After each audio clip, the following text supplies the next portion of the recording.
What is the scariest movie monster ever created?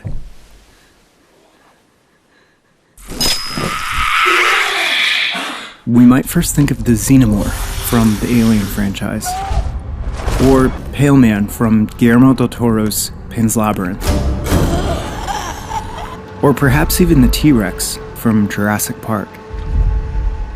It's a way in which Hollywood is extremely prolific and quite underrated. For over 120 years, it's created nightmare-inducing creatures. But none of these creations even remotely compared to the terror I felt the first time I heard this sound.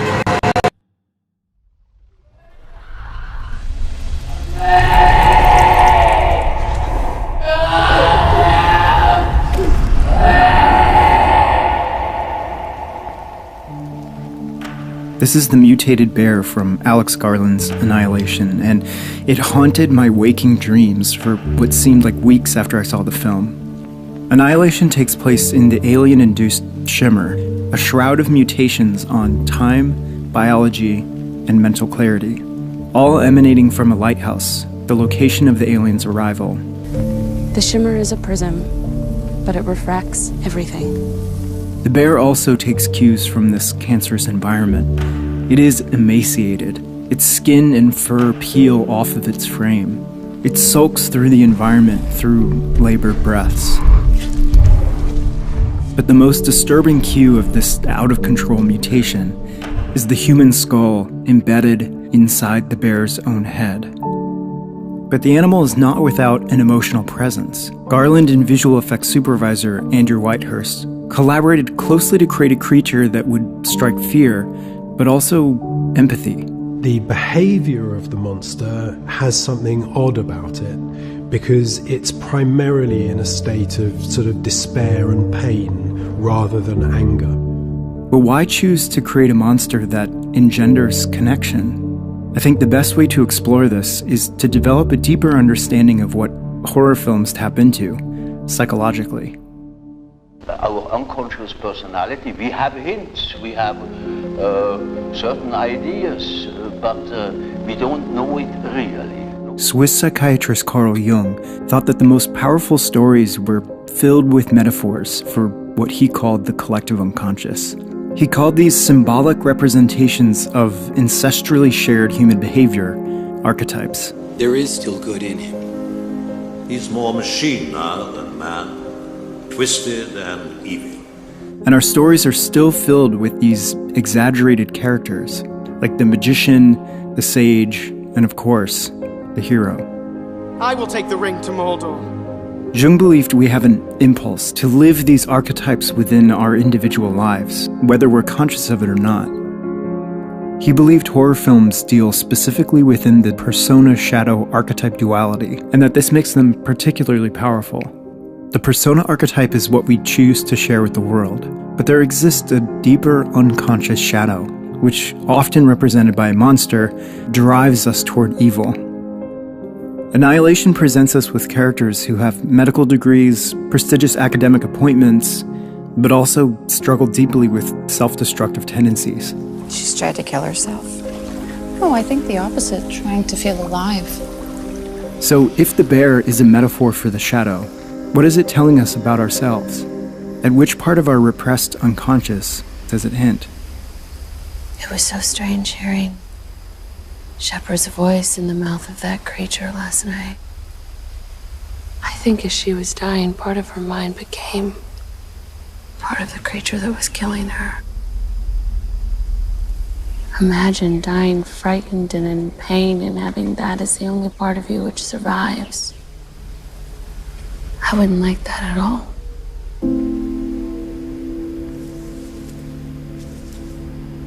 I think it's the fear we've lived with our entire lives. The greatest unknown. What happens when we die?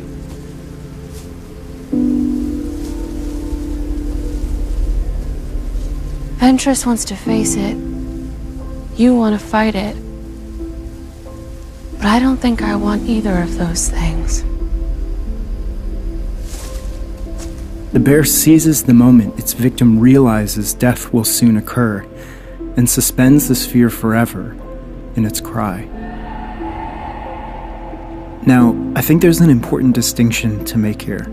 It isn't death itself which causes this fear. It's our collective story of death. We fear the story of a cold, isolating, entropy-oriented end to our existence. In his Pulitzer Prize-winning book, The Denial of Death, Ernest Becker writes, "The irony of man's condition is that the deepest need is to be free of the anxiety of death and annihilation. But it is life itself which awakens it, and so we must shrink from being fully alive." I think we're so often caught in this purgatory-like existence, caught between being afraid of death and being afraid to be fully alive. We slowly and quietly destroy our lives, but we never get too close to death. Almost none of us commit suicide, and almost all of us self-destruct, in some way, in some part of our lives. Jung's answer to break this cycle is to fully integrate the monster into consciousness, to fully integrate the story of death into life.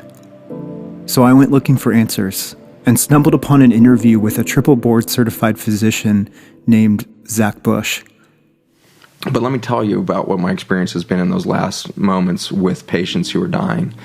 The most poignant examples of this are people that actually die biologically, and we spend 15 or 30 minutes in ICU resuscitating them with drugs and shocking their chest like you see on TV shows and everything else.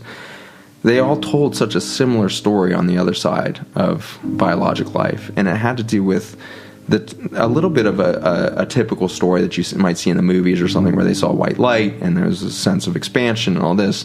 But there was one sentence that came back again and again, and I had one ICU shift that was very weird. I had one ICU shift where I worked for 36 hours shift, and during that night, in the middle of my 36-hour shift, I see 3 people die, and I bring them all back. And the variety was huge. One of these was an African-American pastor, had over 200 visitors in his ICU room in the days before he passed away, and the other one was, this very isolated, kind of ostracized gentleman in his community was dying of complications of AIDS. And then I had this kid who had genetic defects and all this stuff, and he was dying of complications of pneumonia because he couldn't breathe anymore because his skeleton had collapsed. So you just couldn't pick 3 different medical cases or 3 different human beings.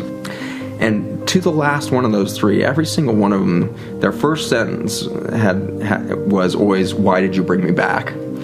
And then as they start to get oriented, and in the hours that follow, they are telling their loved ones, "I went into this space and it was bright white light everywhere, and I, in that moment, felt completely accepted for the first time in my life." And that was an unexpected sentence to hear out of multiple accounts. I felt completely accepted for the first time in my life. So what do you make of that? I think we're all walking around lonely as hell. And our opportunity to rebirth, because death is not an end point. It's a transformation moment. It's an expansion beyond the limits of this frail biologic shell that we carry around. And the instant that we step out of that, we find out that the universe embraces us in every single second of our existence in complete acceptance of who we are. We are enough in and of our own identity of I am at every second of every point of our existence. I think it's so often true that the scariest things in our lives are the stories we tell ourselves about reality. Our purpose, or lack thereof, our impending fate. In Annihilation's Creature, Alex Garland gives us an opportunity to grapple with these stories, to integrate the darkest parts of ourselves into conscious life. Or maybe it's just a bear that's really fucking scary.